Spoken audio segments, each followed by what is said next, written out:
Im Jahr 2075 ist der Mond eine unabhängige Kolonie, verbunden mit der Erde nur durch die gemeinsame Geschichte, aber mit eigenen Familien, Traditionen und einer Ökonomie. Kinder, die am Mond geboren wurden, haben ihre Wurzeln auf der Erde, aber sehen dieses strahlende blaue Juwel als eine fremde Welt, die sie vielleicht nie besuchen werden.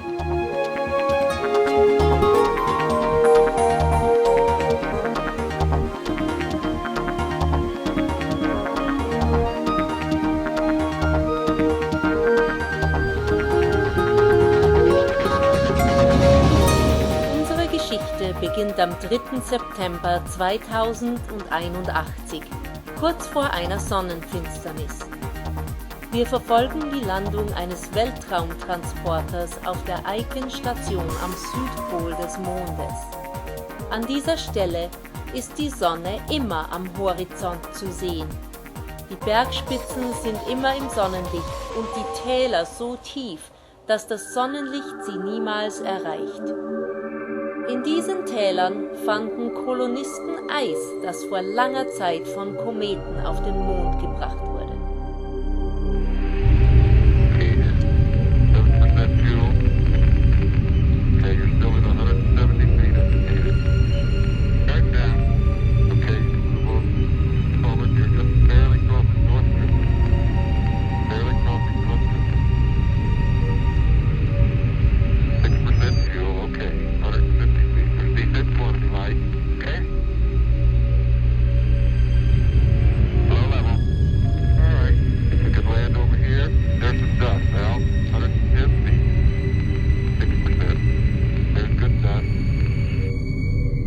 In den letzten Jahren wurden die Mondkolonien durch den Abbau von Helium-3 für Fusionsreaktoren, Silizium für Solarzellen und Sauerstoff für Raketen auf dem Weg zu Asteroiden und anderen Planeten unabhängig und profitabel. Der Mond betreibt auch eine gut gehende Touristenindustrie und große Sonnenenergiekraftwerke, um die Kolonien zu versorgen und Energie zur Erde abzustrahlen. Die geringe Schwerkraft auf den Mondbasen hilft auch Astronautenteams, sich auf die Erforschung des Mars und naher Asteroiden vorzubereiten. Ein Großvater und seine Enkel beobachten die Landung des Transporters, während sie auf die Sonnenfinsternis warten. Die Erde ist die Heimat des Großvaters, aber eine fremde Welt für seine Enkel, die auf dem Mond geboren wurden. Die Enkel haben noch nie eine Welt mit einer Atmosphäre, Regen, Flüsse oder Leben gesehen, und sie wissen, dass ihre Knochen und Muskeln die höhere Schwerkraft dieser schönen Welt, die sie sehen, aber nicht betreten können, nicht überstehen.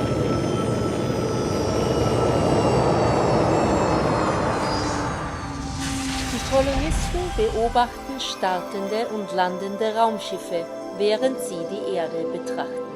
Wenn die Erde voll beleuchtet wird, werden die Mondkrater und Berge in ein blaues Licht getaucht, das diese Erfahrung besonders schön macht. Familien mit Teleskopen treffen sich, um diese Nacht gemeinsam zu genießen. Es ist beinahe Mitternacht in der 2 Wochen langen Mondnacht. Eine Zeit, die durch die voll beleuchtete Erde markiert ist. Geschützt vor der Strahlung der Sonne durch den Mond und bestrahlt durch das Erdlicht ist diese Zeit die sicherste und schönste für Exkursionen außerhalb der Mondbasen. Eine voll beleuchtete Erde während einer Sonnenfinsternis ist selten und sehr speziell. Großvater, was ist so speziell bei einer Sonnenfinsternis? Jeden Monat umkreist unser Mond die Erde. Wenn er sich zwischen die Erde und die Sonne schiebt, wirft er einen sehr langen Schatten durch den Weltraum. Dieser Schatten ist meist oberhalb oder unterhalb der Erde, aber heute Nacht wird unser Schatten auf die Erde fallen und die Menschen im Schatten sehen eine Sonne, die vom Mond verdeckt wird.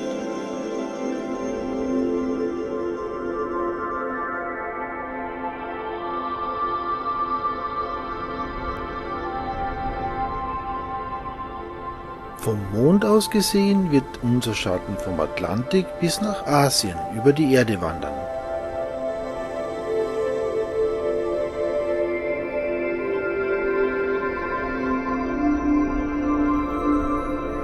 Wie funktioniert das neue Teleskop, Maria? Ist es einfach, die Planeten zu finden? Es ist großartig, Großvater. Ich habe es bereits auf die Erde ausgerichtet, um die Sonnenfinsternis zu sehen. Ich bin sehr froh, mit dir hier zu sein, um sie zu sehen. Ich hoffe, es wird die erste von vielen Sonnenfinsternissen sein, die wir gemeinsam erleben. Maria, schau auf den Atlantischen Ozean. Ich glaube, wir können unseren Schatten sehen. Da ist er. Dieser schwarze Punkt, das ist der Schatten des Mondes. Die Menschen in dem Schatten sehen, wie der Mond sich vor die Sonne schiebt. Wow, das ist unser Schatten. Es sieht sehr groß aus.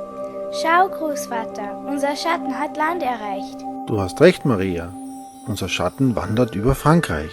Ein sehr altes und interessantes Land. Es ist seit der Eiszeit bewohnt. Erzähl mir von der Eiszeit. Ich habe noch nie richtigen Schnee oder Eis gesehen. Siehst du die weißen Eiskappen auf den Polen der Erde? Stell dir das vor 10.000 Jahren vor. Die Eiskappen waren viel größer und die nördliche Kappe hatte Europa erreicht, bis nach Frankreich.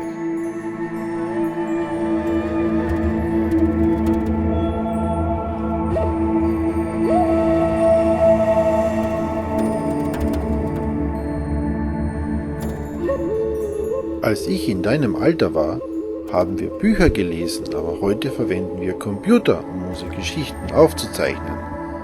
Bevor wir Bücher und Computer hatten, haben die Menschen auf Höhlenwände gezeichnet, um sich an ihre Geschichten zu erinnern.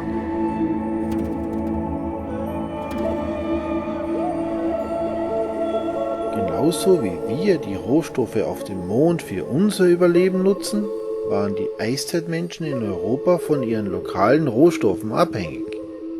Familien benötigten das Fleisch und die Felle von Tieren, die in dieser harten, eisbedeckten Umgebung lebten. Stell dir eine Zeichnung von einem gewaltigen, fellbedeckten Tier vor, größer als ein Elefant. Wir nennen dieses Tier ein Mammut, und sein Fleisch und Fell hat die Menschen am Leben und warm gehalten. Die Jagd nach dem Mammut wurde in Höhlenzeichnungen festgehalten. Mammut? Das waren gewaltige Tiere, die nicht mehr auf der Erde leben. Das flaumige Fell hat diese Tiere vor dem Wind geschützt und sie warm gehalten. Kannst du dir vorstellen, wie es ist, in einer Welt aus Eis und Schnee zu überleben?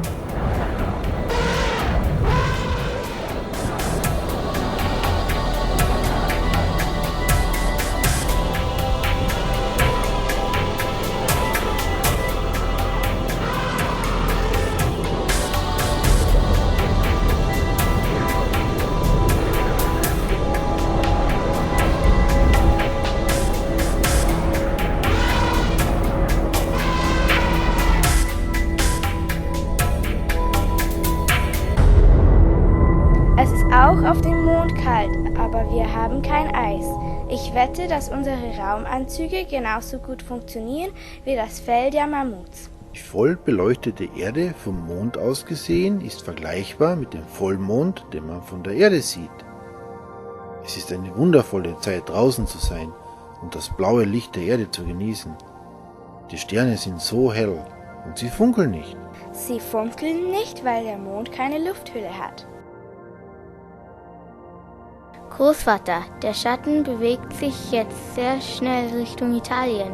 Italiens Stiefel sieht so aus, als ob er die Insel Sizilien wie einen Fußball treten möchte.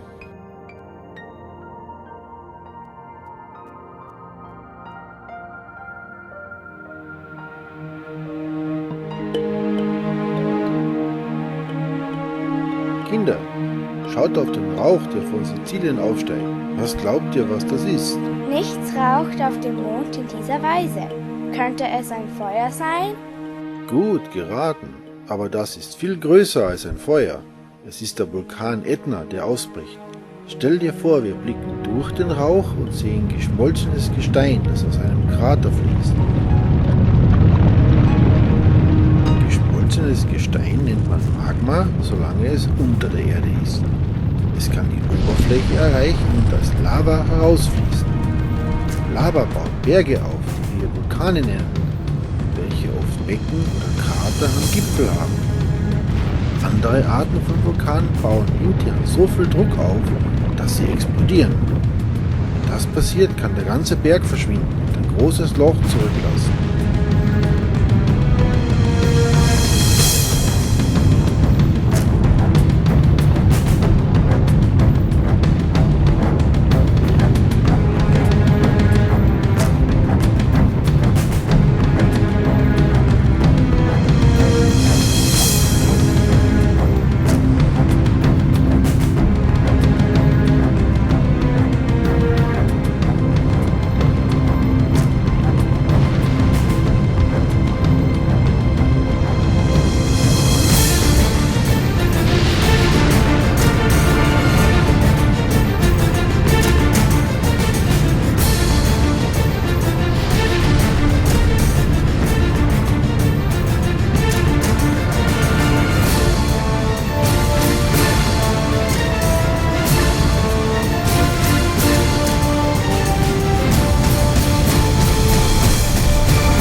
Sind die Krater auf dem Mond auch Vulkane?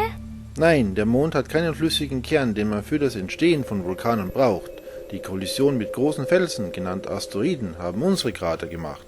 Unsere Krater sind überall. Wieso können wir nicht gleiche Krater auf der Erde sehen?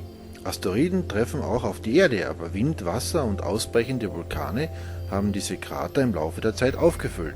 Zusätzlich verbrennen kleine Asteroiden in der Atmosphäre und erreichen nicht die Oberfläche. Was würde passieren, wenn ein großer Asteroid die Erde trifft? Stell dir vor, du besuchst die Erde vor 65 Millionen Jahren. Der Planet schaut völlig anders aus als heute, mehr üppig und tropisch. Es gibt keine Menschen, aber sehr viele Dinosaurier. Mittlerweile taumelt ein großer Asteroid in Richtung des inneren Sonnensystems.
Der Asteroid durchschlägt die Erdatmosphäre und trifft den Ozean, wo er Ströme von Wasser in den Himmel schickt. Wenn er den Meeresboden erreicht, vibriert der gesamte Planet von diesem Einschlag.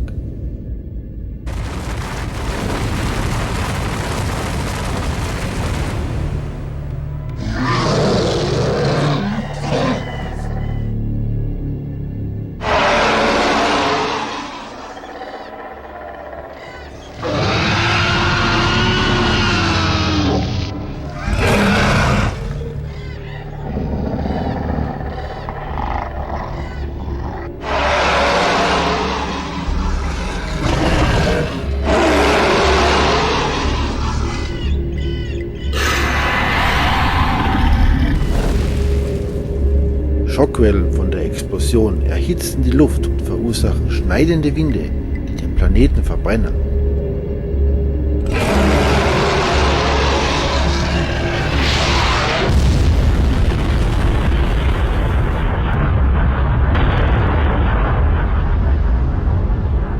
Staub, Wasser und Ruß in der Atmosphäre haben die Sonne für Monate abgeschirmt, die Temperatur abgesenkt und den Tod der Pflanzen verursacht. Bald danach starben auch die Dinosaurier. Nachdem die Staubwolken sich endlich wieder abgesetzt hatten, wurde der Planet von kleineren, mehr flexibleren Lebewesen wie Säugetieren und Vögeln übernommen. Wow, ich wette, die Dinosaurier hatten Angst.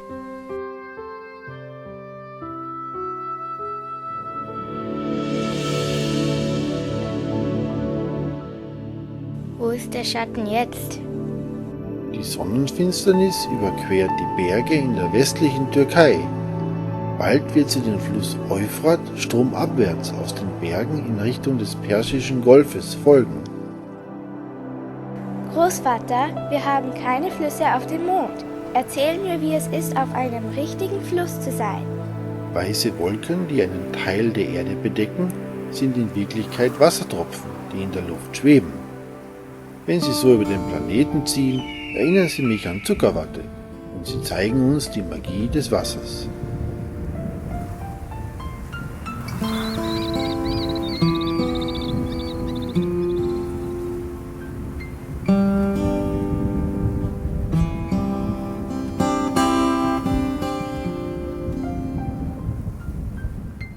Der Wasserdampf in der Luft hilft, Wärme in der Nähe des Bodens zu halten und die Erde zu erwärmen.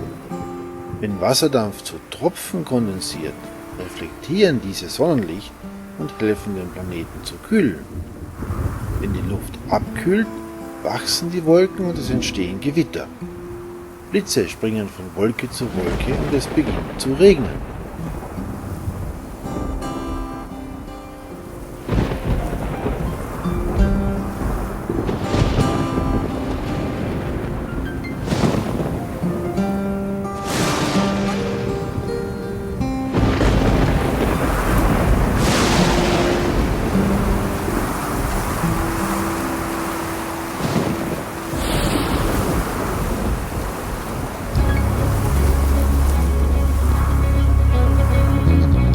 Flüsse sind das Resultat von Wolken voller Wassertropfen. Die Schwerkraft der Erde zieht diese Tropfen zur Oberfläche, oft in Form von zerstörerischen Gewitterstürmen mit Blitzen und heftigen Regen. So bilden sich Flüsse aus dem Regenwasser.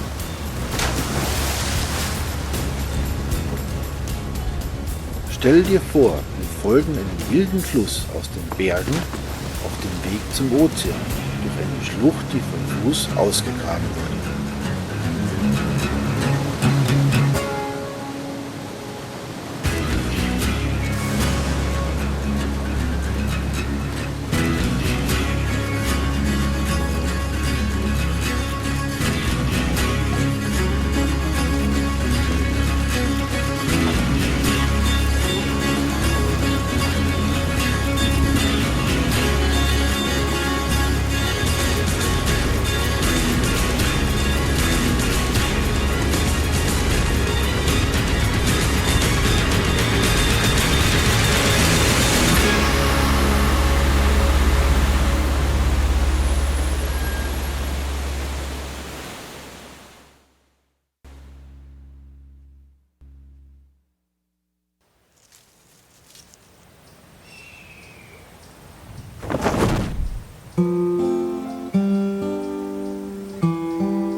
Da geht unser Schatten. Er ist wieder zurück über dem Ozean.